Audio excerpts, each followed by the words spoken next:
level.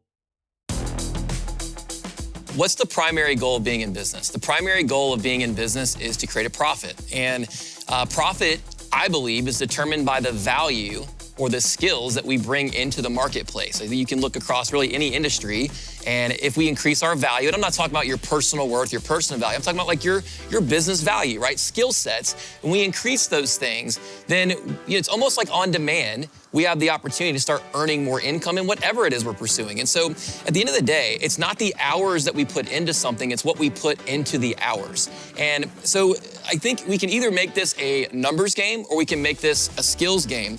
But we get to make that choice. And to try and grow your business bigger and better and faster, you have really kind of like two options. We could work harder, or we can get more skilled. And I'm not downplaying that just because you get skilled, it doesn't require hard work. Success, of course, takes hard work. But let's not do any more work than necessary because we're unskilled. So let me kind of give you an example of this. You can head into the gym, and if you want to learn how to shoot a basketball better, you can take a bunch of shots. But I've actually seen people take a bunch of shots and get worse at basketball.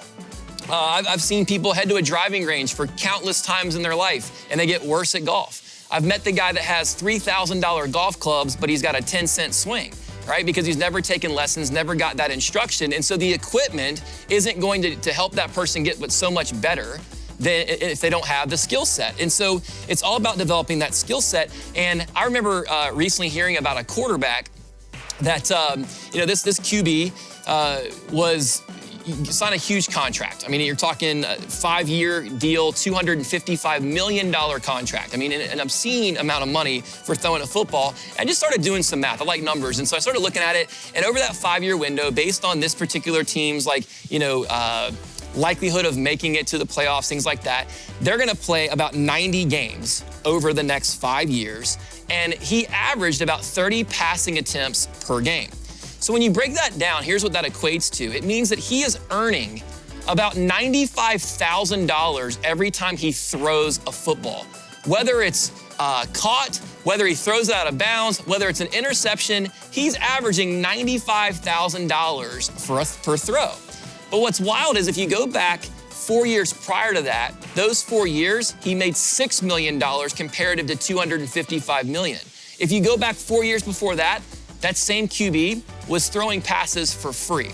So I'm not trying to make an apples to apples comparison here, but what I'm trying to point out is here's an example of someone that they increased their skill set. They figured out by increasing their skill set to increase their value.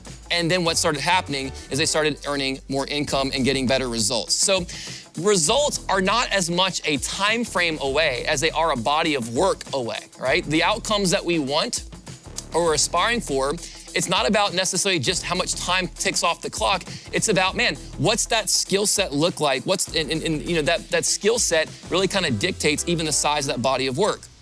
So I guess here's my question. Why aren't more people tenacious these days?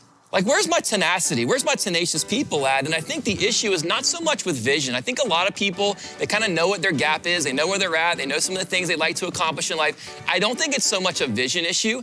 I think the bigger issue is a depth perception issue. I think people think that the next goal, the next thing they're trying to accomplish is maybe like way further away than it maybe actually is. And so there's two thoughts that I would say can keep us average. One thought would be, I'm not worthy, I'm not good enough. The other thought would be like, man, this is just further away than I actually think it is. And so let's work on our depth perception. And I'll just tell you this, what are you anticipating? What are you anticipating? Are you anticipating good things, exciting things to happen to you in your business? Or are you anticipating like nothing to happen or just kind of being indifferent about it? And here's why anticipation is important, because to me and Steph, we've learned that our anticipation determines our pace. When we anticipate that something good is right around the corner, and that's not a guarantee, we've never had a guarantee, but it's just a decision that we made. You know what? We're going to anticipate that something good is going to happen. It's just right around the corner. I can't tell you the number of times that Steph and I wrote things on our goal cards and we had to cross out dates. In fact, we started writing goal cards in pencil because we could erase them. But we had to change dates multiple times. But it was this constant state of anticipation which created a pace that was tenacious.